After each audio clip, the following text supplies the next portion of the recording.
kuharakisha kufungua hii stendi.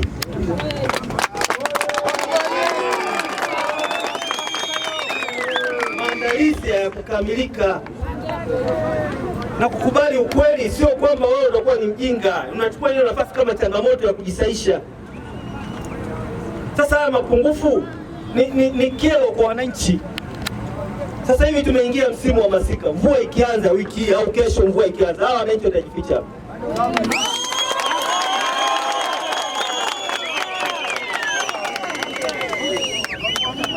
Juzi jana ndio zimeingia milioni 10 za kutengeneza hicho kibanda cha mlinzi na ile pale, baada ya watu kuanza kupiga kelele.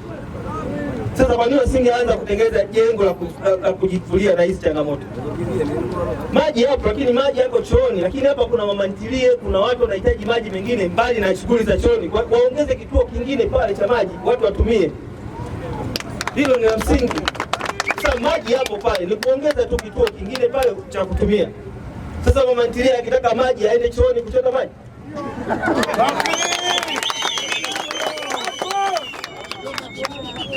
Hizi ni kero za msingi ambazo zipo mkuu wa mkoa na zinatatulika. Kama nilivyosema, hakuna anayepinga hii stendi. Shida kubwa ni kwamba hii stendi imesababisha matatizo mengine. Kwa mfano, kama alivyosema mwenyekiti wa halmashauri, mimi niko Mlowo, ninataka nifike Karasha. Unaizuia bajaji isinipeleke, inilete stendi inishushe. Alafu hapa hiyo ni nusu kilomita, alafu kutoka hapa nikoje pikipiki nyingine au bajaji kwenda pale. Hivi ni sawa? Kwa nini msiruhusu tu kwenda pale? Kuna ubaya gani? Mbona Tunduma wana stendi na bajaji zinateremsha popote, zinakwenda popote, kuna ubaya gani? Kwa nini tunasumbua wananchi bila sababu?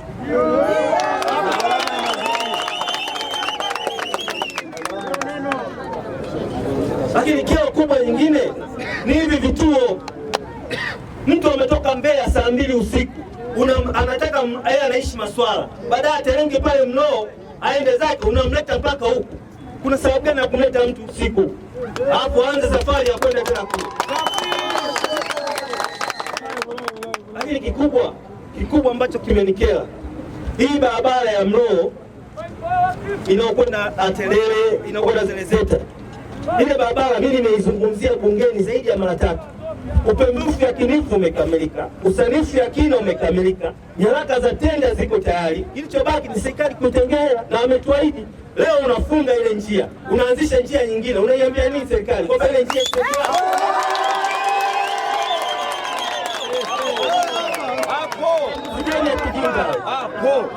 ni maamuzi ya kijinga. Utafungaje ile barabara ambayo ipo ndani ya uchaguzi?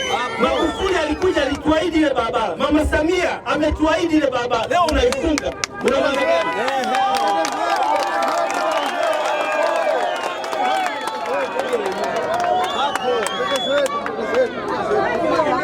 Hapo baba, una maana gani kuifunga ile barabara? Unaambia watu wasiteremke kule, unaanzisha njia nyingine. Sasa hizi wakazi wa Zelezeta hawana hata usafiri wa kuja Mlowo.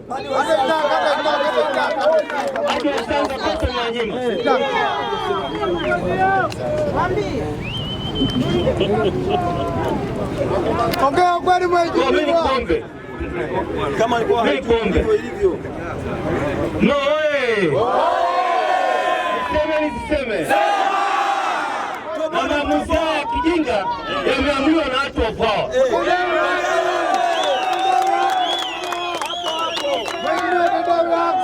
Tunaamini hivi na jimbo letu sisi. Hiyo ni haki yetu. Wanakuja kutusumbua sisi kwenye jimbo letu. Ndio. Hawatendai haki mheshimiwa. Hawaishi huku, hawajui tabu tunayopata, wanakuja kutupangia mambo ambayo sio yao.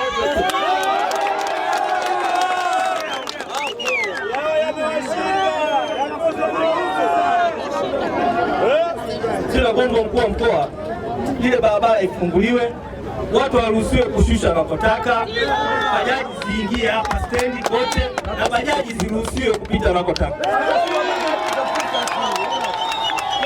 Na tuliamua stendi ianze, tunajua kuna changamoto nyingi kama wananchi wanavyosema. Lakini katika vikao vyote vilivyofanyika kuanzia baraza, vikao vya wafanyabiashara na vikao vingine, ilikubalika ni lazima sisi wananchi wa Mlowo na serikali tushirikiane kwenye kubainisha changamoto. Tusipofanya hivyo, stendi hii inaweza ikawa ni kero. Tunajua tumeanzisha yako mambo mengi ambayo haijafanywa kazi, lakini sasa lazima tushirikiane. Lile ambalo ni changamoto tunalisema, tunashughulikia. Vinginevyo, bila kuchukua maamuzi magumu, stendi hii yawezekana isingeanza. Kwa hiyo tunajua eneo halijakamilika vizuri, sehemu ya kupumzikia, maji na mambo mengine, lakini tulimwelekeza mkurugenzi kila kinachojitokeza lazima akishughulikie. Ndio maana kila leo wataalamu wako hapa. Kwa hiyo ndugu zangu wananchi, ombi langu ni hilo, kwamba ni lazima tushirikiane kwenye kushughulikia changamoto. Lakini la pili, Mheshimiwa Mkuu wa Mkoa, stendi ni wananchi, stendi ni watu. Hatuwezi kuwa na stendi iliyo na magari peke yake. Watu, ombi langu, watu lazima waingie stendi. Wasipoingia stendi, stendi haiwezi kuwa na manufaa. La tatu, Mheshimiwa Mkuu wa Mkoa, tulisema stendi hii ianze kwa swala kubwa la kufanya pale katikati papumue kiusalama. Pale katikati hapajakaa vizuri, panakaa watu wamejaa, hatujui ya Mungu ni mengi. Tukasema ni bora sasa stendi ikae huku pembeni, tupunguze watu kujaana pale katikati. Kwa hiyo yawezekana ni fikira au kazi tofautiana, lakini lazima tutafute kitu ambacho kitasaidia wananchi wote. Lakini la nne ni kufungua fursa. Wako watu walikuwa wengi pale, tukasema tukiwaleta hapa ni papana zaidi. Yako mambo mengi ambayo yatafanyika kwa maana ya fursa za kiuchumi. Kwa hiyo Mheshimiwa Mkuu wa Mkoa, hayo ndio yalikuwa maamuzi, lakini kubwa ni kwamba kila changamoto inayojitokeza ni lazima sasa serikali ya halmashauri ishughulikie. Na uzuri, baraza la waheshimiwa madiwani niwapongeze sana, walipitisha na kumruhusu mkurugenzi aendelee kushughulikia changamoto. Nchi pamoja na mapungufu yote yaliyopo katika stendi hii, lakini lengo la serikali ni jema. Lengo la serikali, sisi tumekuja kutekeleza yale wawakilishi wenu mliowachagua walioahidi kwenu. Ndio kazi yetu sisi serikali iliyoko madarakani. Bahati nzuri Mheshimiwa mbunge amezungumza, amesema wakati wa kampeni na yeye ni mmojawapo walioahidi mkimchagua lazima stendi hii itamalizwa na itafanya kazi. Mheshimiwa Rais naye hivyo hivyo ameahidi kwamba mkimchagua stendi hii itafanya kazi. Lakini pia ilani ya Chama cha Mapinduzi kilichoaminiwa na Watanzania wengi nacho kimeelekeza stendi hii ijengwe ndani ya miaka 5.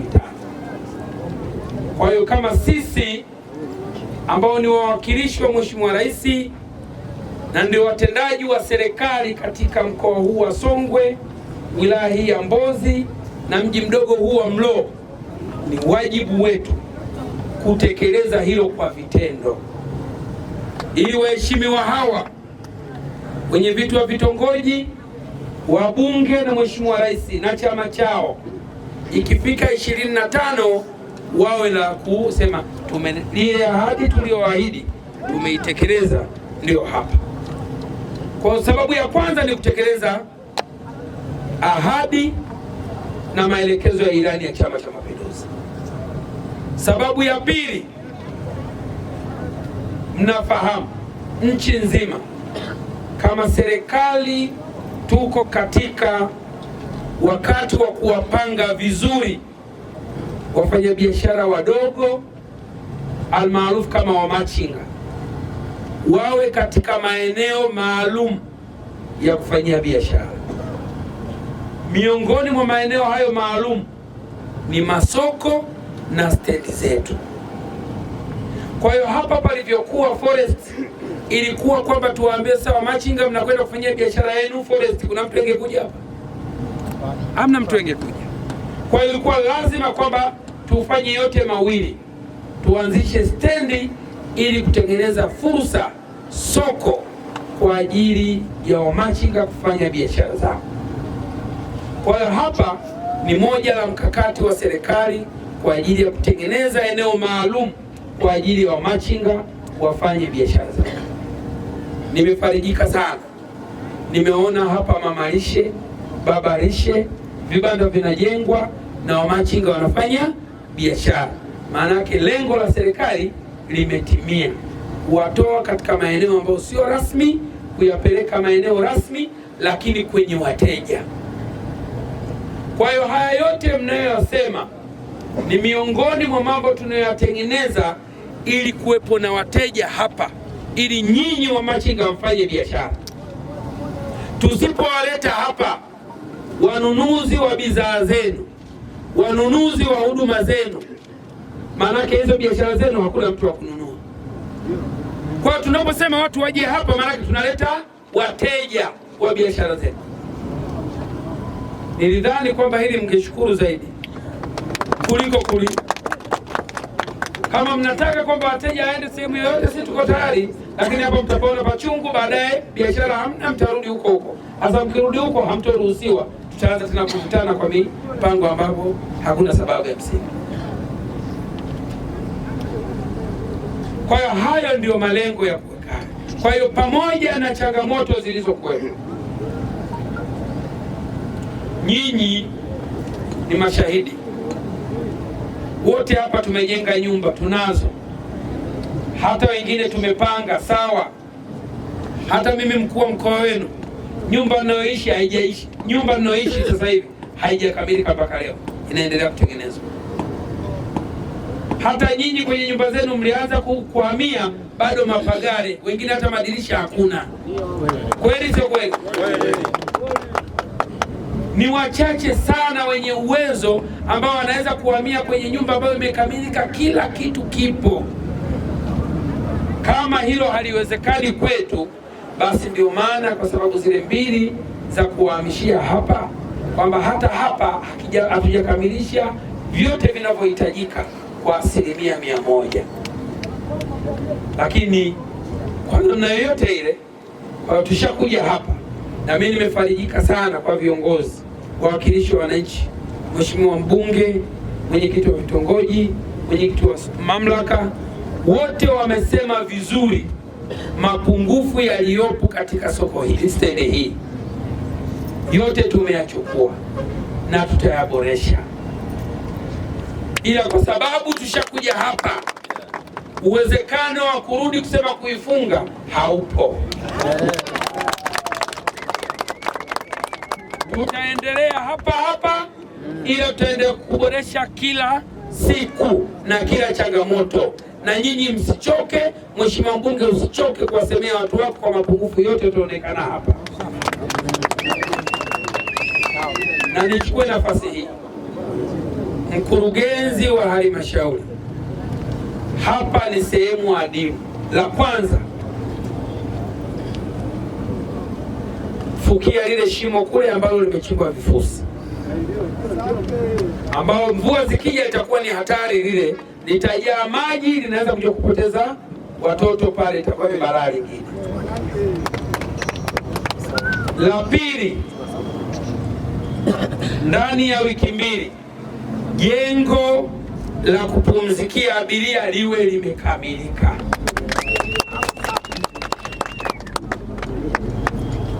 La tatu, RUWASA. Wako wapi RUWASA? Hapa mlete vituo vya maji zaidi ya 3 vijengwe hapa Msambazi Magomba. Hatuwezi kama alivyosema Mheshimiwa mbunge, mama ntilia akachote maji ya kupikia chakula kule chooni. Si maana yake tutakaribisha magonjwa ya kuambukiza hapa. Kwa hiyo fanyeni haraka, fungeni mabomba, vituo vya kuchotea maji, na kama kuna taswira kulipia wenyewe wataweka utaratibu, lakini maji safi na salama yawepo. Mheshimiwa mbunge, shirikiana na RUWASA, wapitishe sehemu ambayo unakotaka na wananchi wanachokupendekeza, wapi tuweke vituo hivyo vya maji, ili waweke vituo vya maji hivyo, tumalize hilo tatizo. TANESCO wako wapi? Hapa kwa nini hamjaleta umeme mpaka leo?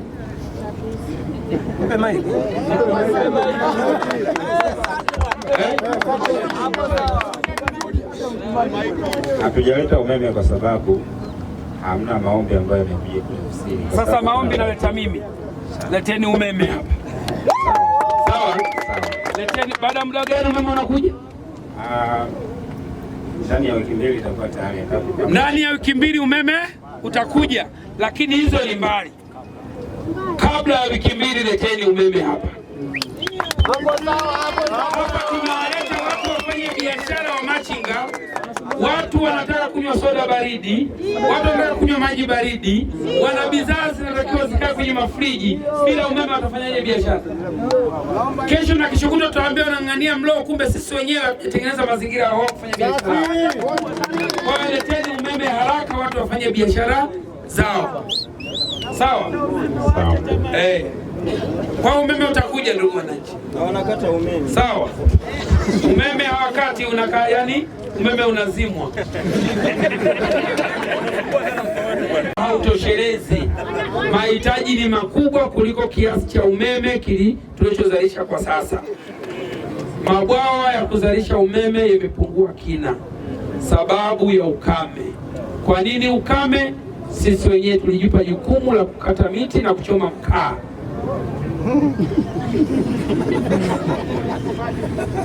Kwa hiyo uchague, unataka kutumia mkaa, unataka kutumia umeme. Kama umeme unataka uchome mkaa, umeme utakuwepo sababu mvua zitakuwepo, mabwawa yatajaa.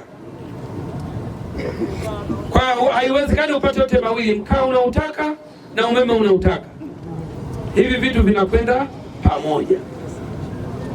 Miti ndio inaleta mvua na mvua inaleta maji na maji ndio yanatumika kwa ajili ya uzalishaji wa umeme. Kwa hiyo tutunze misitu, tupate mvua ili tupate umeme na tuboreshe maisha yetu. Mkurugenzi, kwa nini nimefunga barabara ile ya Mlo ambayo barabara yetu ndio ya lami? Sababu ya nini nimefunga?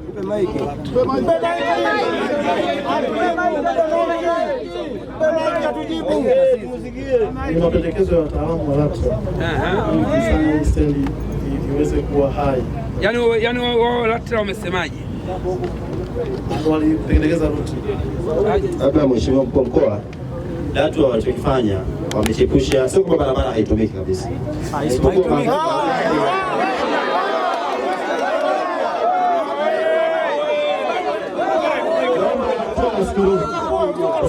Niliongea na mimi nilikuwa mvumilivu. Magari yanayotoka Kamsamba, Mheshimiwa Mkuu wa Mkoa, yanakuja mpaka Igamba Kambani, yanapita Mbozi Mission, yanaingia hapa. Bado ni jimbo la Mbozi pia. Lakini LATRA walichokifanya kwenye kipande hiki ambacho hakina wajari, kuanzia gereza takuja huko, wametengeneza ruti tayari ambayo itaanzia Isansa inakuja hii njia mpaka kwa Maswara, lakini haitapita tena huko, itapita barabara ya Kiwandani itaingia hapa. Na tayari sasa wameshaomba makao makuu, wanaamini wiki ijayo, na magari tayari mengine wameshaandaa kwanza hiyo ruti ambayo itapita kwenye hiyo kipande ambacho wanasema hakitumiki. Lengo kubwa lilikuwa watengeneze ruti nyingi za kutoka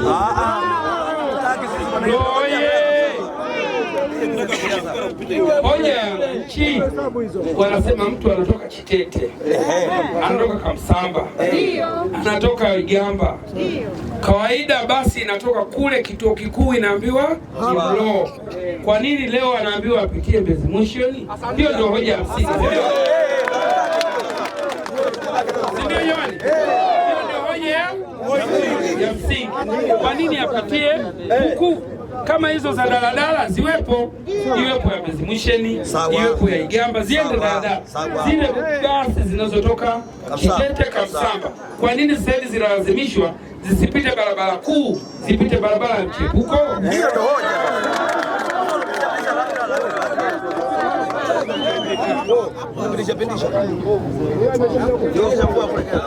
Mheshimiwa Mkuu wa Mkoa, kwa wao kwa walivyonieleza, kwa sababu majibu amenipa baada ya jana kunipigia, alisema ulimpigia aje hapa, lakini kwa bahati mbaya alikuwa tayari kwa safarini, kwa akanipa majibu haya, akasema kuna hoja hii, lakini tumefanyia kazi kwa namna hii ambavyo nimeeleza.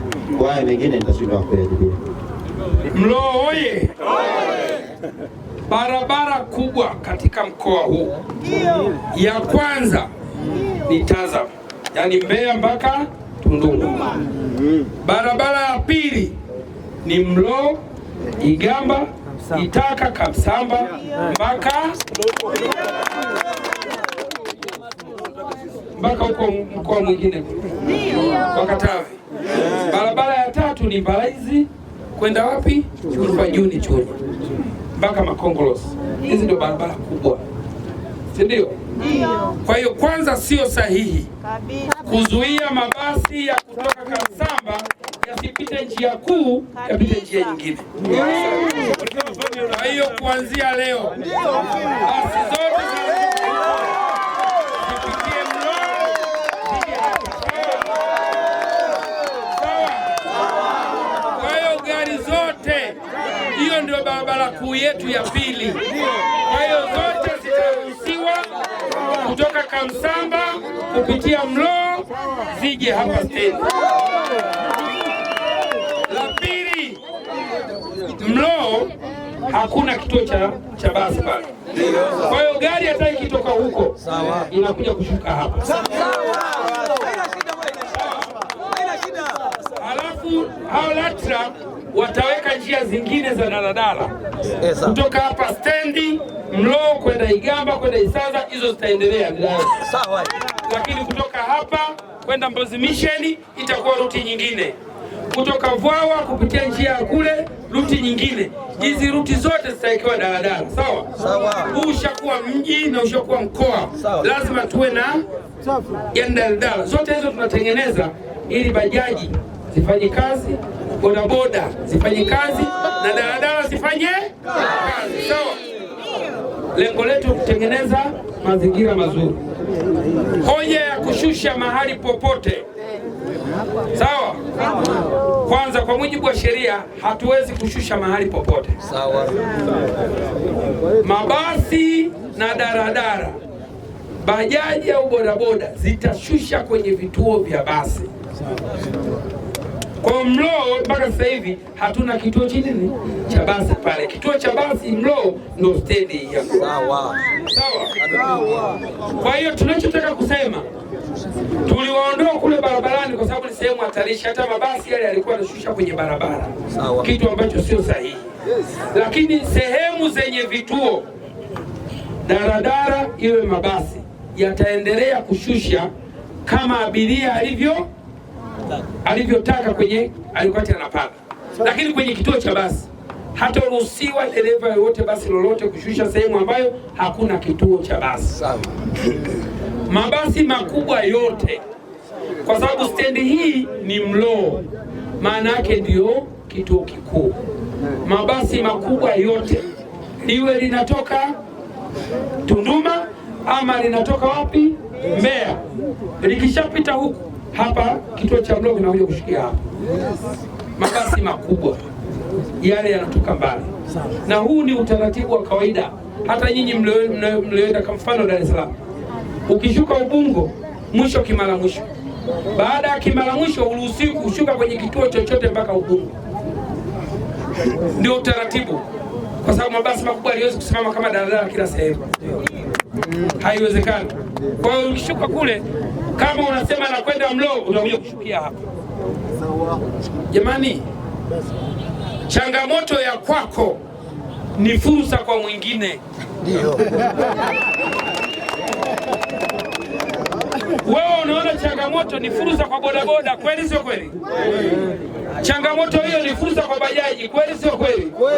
Changamoto hiyo ni fursa kwenye taxi. Ndio maana tunasema tunatengeneza mazingira ya biashara. Kazi ya serikali ni kutengeneza mazingira kugawana uchumi. Bila kuweka mazingira hayo, huyu bodaboda utafanyaje kazi? Tumeambia wakajiajiri kwenye bodaboda, tutapataje hela sasa? Bajaji watafanyaje hela? Daladala zitafanyaje kazi? Zote zitakwenda hizo daladala. Bodaboda zitakwenda. Bajaji zitakwenda. Sasa uchumi, tunasema tunatengeneza mazingira ya uchumi ni yapi? Ndio hayo. Tunaweka hapa stendi, maana yake simama ntilie mnauza hapa. Tungesema siwepo, mngepata wapi masoko? Tunaposema basi lije hapa, kuna wale wanaoingia hapa abiria, si ndio? Mtawauzia mahindi, machungwa, embe, parachichi, ndio uchumi wenyewe, na karanga mnauza, si ndio? Sasa wasipokuja hapa hayo mabasi, mtakuwa mnauziana nyinyi watu wa Mlowo peke yake. Leo mtu akinunua Mlowo karanga, kesho atanunua tena. Lakini kila basi likipita hapa, sasa mabasi yanatoka Asemba, la Sumbawanga linapita, la Malawi linapita, la Zambia linapita, la Kongo linapita. Kwa hiyo kila siku mtakuwa na wateja wa kuuza nini? Bidhaa zetu. Na hili lazima trafiki wahakikishe kila basi lazima linapita hapa, lazima yapite hapa. Na kama kuna daladala wewe utashusha huko kote, lakini hapa lazima upite, si ndio? Kwenye vituo utashusha, lakini hapa lazima tupite, kwa sababu kuna abiria wengine wanataka kushuka hapa anunue na bidhaa zake zingine. Naamini